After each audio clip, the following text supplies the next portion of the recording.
दृष्टि आईएएस के today's GK programme में आपका स्वागत है। सबसे पहले पिछले सेशन का रीकैप देख लेते हैं।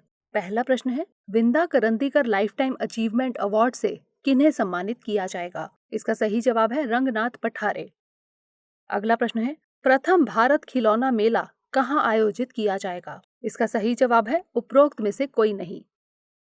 अगला प्रश्न है, भारत का पहला सीएनजी ट्रैक्टर आज लॉन्च किया गया है। बताइए किस कंपनी ने इस डीजल ट्रैक्टर को सीएनजी ट्रैक्टर में तब्दील किया है? इसका सही जवाब है ए और बी दोनों, यानी रामवट टेक्नो सॉल्यूशंस और टामासेटो अचीले इंडिया। अगला प्रश्न है, 12वीं फाजा अंतर्राष्ट्रीय विश्व पैरा एथलेटिक्स ग्रांड पिक्स के पहले दिन निम्नलिखित में से किस भारतीय ने स्वर्ण पदक जीता? इसका सही जवाब है निमिषा सुरेश। अगला प्रश्न है, मीठी क्रांति का संबंध है? इसका सही जवाब है शहद से। अगला प्रश्न है, द्वितीय भारतीय समुद्री शिखर सम्मेलन 2021 का आयोजन किस मंत्रालय द्वारा किया जाएगा? इसका सही जवाब है पत्तन पोत परिवहन और जलमार्ग मंत्रालय। अगला प्रश्न है, मध्य प्रदेश में कहाँ डकैतों पर म्यूजियम बनाया जाएगा? इसका सही जवाब है भिंड। अगला प्रश्न है, सुर्खियों में रहा दिव्य दृष्टि 2021 है? इसका सही जवाब है भारतीय सेना की राष्ट्रीय सेमिनार सह वेबिनार। अगला प्रश्न है, हाल ही में विजयनगर किस राज्य का नया जिला बना? इसका सही जवाब है कर्नाटक। अंतिम प्रश्न है, खबरों में रहा गैरबेरा क्या है? इसका सही जवाब है फूल। शुरुआत करते हैं आज के सेशन की। सबसे पहले देखेंगे अभ्यास प्रश्न। कांग्रेस ने राज्यसभा में नेता प्रतिपक्ष किसे नामित किया है? गुलाम नबी आजाद, मल्लिकार्जुन खड़गे, अधीर रंजन चौधरी या फिर स्वप्न दास गुप्ता? इसका सही जवाब है ऑप्शन बी मल्लिकार्जुन खड़गे। कांग्रेस ने राज्यसभा में नेता प्रतिपक्ष के रूप में मल्लिकार्जुन खड़गे को नामित किया है। वह गुलाम नबी आजाद का स्थान लेंगे। कर्नाटक से ताल्लुक रखने वाले मल्लिकार्जुन खड़गे 2014 से 2019 के बीच लोकसभा में कांग्रेस के नेता रह चुके हैं। यह एक वैधानिक पद है। इसे the salary and the allowances of leaders of opposition in parliament act 1977 में परिभाषित किया गया है। तो इस तरह इस प्रश्न का सही जवाब है ऑप्शन बी। हमारे वीडियो अंग्रेजी में देखने के लिए फॉलो करें हमारा ही दूसरा यूट्यूब चैनल दृष्टि आईएएस इंग्लिश। आज के सेशन का पहला प्रश्न है, जम्मू कश्मीर ने बाढ़ से नुकसान के पूर्वानुमान के लिए निम्नलिखित में से किसके साथ हाथ मिलाया है? जाक्सा, नासा, स्पेसएक्स या फिर यूके स्पेस एजेंसी? इसका सही जवाब है option D UK space agency. Jammu Kashmir ने बाढ़ से नुकसान के पूर्वानुमान के लिए यूके स्पेस एजेंसी के साथ हाथ मिलाया है। इससे बाढ़ संबंधी घटनाक्रम के विश्लेषण और आने वाली बाढ़ एवं उनके कारण पड़ने वाले प्रभाव के बीच संबंधों का पता लगाने में मदद मिलेगी। इससे लोगों, उनके मकानों, फसलों, पशुधन और परिवहन मार्गों पर प्रभाव का पूर्वानुमान लगाया जा सकेगा, जिससे बाढ़ के दौरान लोगों के समक्ष आने वाली कई चुनौतियों से निपटने में मदद मिलेगी। तो इस तरह इस प्रश्न का सही जवाब है ऑप्शन डी।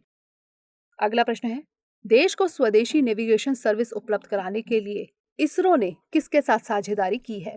जियो डिजिटल, जियो स्लैम, मैप माई इंडिया या फिर डायनेमिक मैप प्लेटफॉर्म? इसका सही जवाब है ऑप्शन सी मैप माई इंडिया। देश को स्वदेशी नेविगेशन सर्विस उपलब्ध कराने के लिए इसरो ने location and navigation technology solution provider map my India के साथ साझेदारी की है। इसरो की तरफ से सैटेलाइट इमेज और ऑब्जर्वेशन डेटा उपलब्ध कराया जाएगा, जबकि मैप माई इंडिया अपना डिजिटल मैप उपलब्ध कराएगा। इससे भारत के आत्मनिर्भर भारत अभियान को मजबूती मिलेगी। जानकारों के मुताबिक यह साझेदारी गूगल मैप को बड़ी टक्कर दे सकती है। अब यूजर को नेविगेशन सर्विस, मैप और भूस्थानिक सेवाओं के लिए विदेशी ऐपों पर निर्भर नहीं रहना पड़ेगा। तो इस तरह इस प्रश्न का सही जवाब है ऑप्शन सी। अगला प्रश्न है, हाल ही में इंटरनेशनल क्रिमिनल कोर्ट का नया अभियोक्ता यानी प्रोसिक्यूटर करीम खान को चुना गया। बताइए इनका संबंध किस देश से है? भारत, ब्रिटेन, अमेरिका या फिर संयुक्त अरब अमीरात? इसका सही जवाब है ऑप्शन बी ब्रिटेन। हाल ही में ब्रिटेन के करीम खान को इंटरनेशनल क्रिमिनल कोर्ट का नया अभियोक्ता चुना गया। उनका कार्यकाल 9 सालों तक रहेगा। इंटरनेशनल क्रिमिनल कोर्ट युद्ध अपराधों, मानवता के खिलाफ अपराधों, नरसंहार आदि मामलों को देखता है।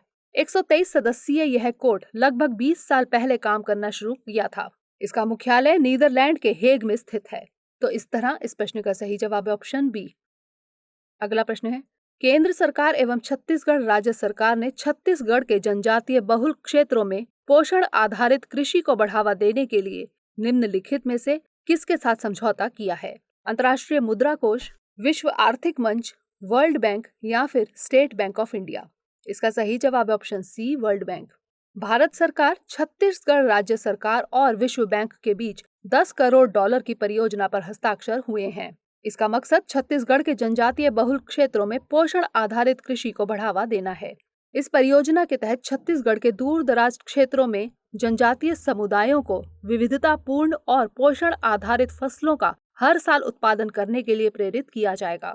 छत्तीसगढ़ के दक्षिणी हिस्से में जहां पर बड़ी जनजातीय आबादी कुपोषित और गरीब है, वहां पर चिराग यानी Chhattisgarh inclusive rural and accelerated agriculture growth यानी छत्तीसगढ़ समावेशी ग्रामीण और त्वरित कृषि विकास परियोजना को लागू किया जाएगा। इस परियोजना से छत्तीसगढ़ के 8 जिलों में लगभग 1000 गांवों के परिवार लाभान्वित होंगे। तो इस तरह इस प्रश्न का सही जवाब है ऑप्शन सी। अगला प्रश्न है, विश्व रेडियो दिवस कब मनाया जाता है? 12 फरवरी, 13 फरवरी, 14 फरवरी या फिर 15 फरवरी? इसका सही जवाब है ऑप्शन बी, 13 फरवरी।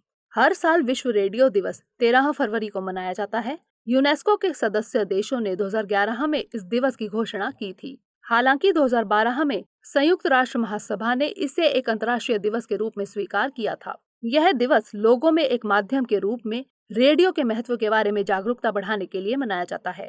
गौरतलब है कि प्रधानमंत्री श्री नरेंद्र मोदी का मासिक रेडियो शो मन की बात देश में काफी लोकप्रिय है। इसमें प्रधानमंत्री नरेंद्र मोदी सामान्य सामाजिक मुद्दों और दैनिक जीवन से संबंधित अन्य विषयों के बारे में बात करते हैं।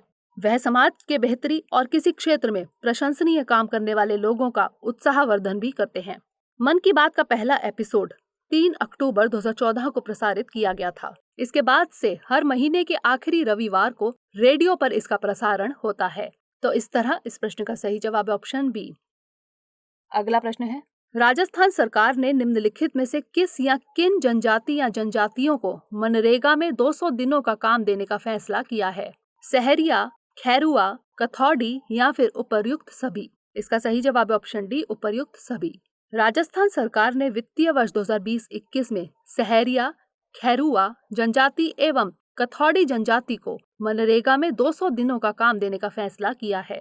यदि पहले से मनरेगा निर्धारित 100 दिन का काम पूरा होने के बाद भी रोजगार की मांग रहती है तो 100 दिवस का अतिरिक्त रोजगार दिया जाएगा, यानी कुल 200 दिनों का रोजगार प्रति परिवार उपलब्ध करवाया जाएगा। तो इस तरह इस प्रश्न का सही जवाब है ऑप्शन डी। अगला प्रश्न है, मांडू उत्सव का आयोजन किस थीम पर किया जा रहा है? खोजने में खो जाओ, मैं हूँ और रहूंगा, कोई पीछे नहीं रहता और यही समय है। इसका सही जवाब है ऑप्शन ए, खोजने में खो जाओ। मध्य प्रदेश के मांडू में 3 दिवसीय मांडू उत्सव का आयोजन किया जा रहा है। यह उत्सव आज से शुरू हो गया है, जो 15 फरवरी तक चलेगा। इस उत्सव की थीम है खोजने में खो जाओ। पर्यटक उत्सव के दौरान विभिन्न संगीतमय प्रस्तुतियां, adventure sports, heritage walk, cycling, story telling और फिशिंग जैसी गतिविधियों का आनंद उठा पाएंगे। मांडू उत्सव का मकसद यहाँ के प्राचीन इतिहास और स्थानीय संस्कृति से पर्यटकों को रूबरू कराना और समृद्ध पर्यटन स्थल का महत्व व पहचान सामने लाना है। तो इस तरह इस प्रश्न का सही जवाब है ऑप्शन ए। अगला प्रश्न है, तारापुर शहीद दिवस कब मनाया जाता है? 13 फरवरी, 14 फरवरी, 15 फरवरी या फिर 16 फरवरी? इसका सही जवाब है ऑप्शन सी, 15 फरवरी। हाल ही में बिहार के राज्यपाल श्री फागू चौहान ने मुंगेर के श्री जयराम विप्लव को बुद्ध प्रतिमा एवं मधुबनी पेंटिंग का अंग वस्त्रम प्रदान करते हुए सम्मानित किया।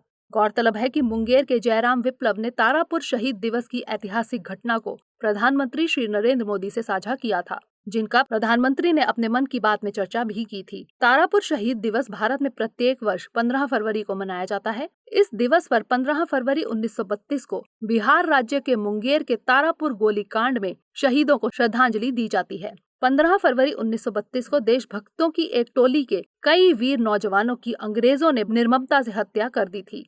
दरअसल सैकड़ों लोगों ने धावक दल को अंग्रेजों के थाने पर झंडा फहराने का जिम्मा दिया था। इस धावक दल का मनोबल बढ़ाने के लिए जनता खड़ी होकर भारत माता की जय, वंदे मातरम आदि का जय घोष कर रही थी, जिन पर अंग्रेजों ने गोलियां चला दी थी। तो इस तरह इस प्रश्न का सही जवाब है ऑप्शन सी।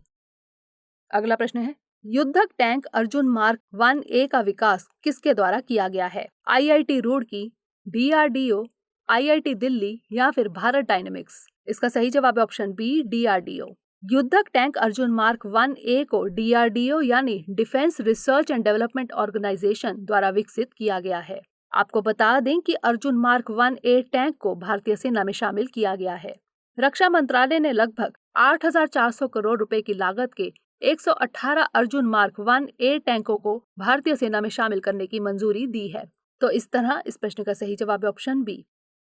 अगला प्रश्न है, हाल ही में मारियो ड्रागी किस देश के प्रधानमंत्री बने? इटली, ब्राजील, पेरू या फिर फ्रांस? इसका सही जवाब है ऑप्शन ए, इटली। मारियो ड्रागी यूरोपीय देश इटली के प्रधानमंत्री बन गए हैं। वे यूरोपियन सेंट्रल बैंक के पूर्व प्रमुख यानी फॉर्मर चीफ रह चुके हैं। वे एक अर्थशास्त्री हैं। मारियो ड्रागी प्रधानमंत्री के रूप में ग्यूसेप कॉन्ते का स्थान लेंगे। तो इस तरह इस प्रश्न का सही जवाब है ऑप्शन ए। अब बारी है आज के अभ्यास प्रश्न की। 11वां राष्ट्रीय संस्कृति महोत्सव का आयोजन कहाँ किया जाएगा? बिहार, गुजरात, राजस्थान या फिर पश्चिम बंगाल? इसका उत्तर हमें कमेंट सेक्शन में भेजना मत भूलिएगा। अगले सेशन में नए प्रश्नों के साथ मिलेंगे, तब तक के लिए पढ़ते रहिए एंड स्टे मोटिवेटेड।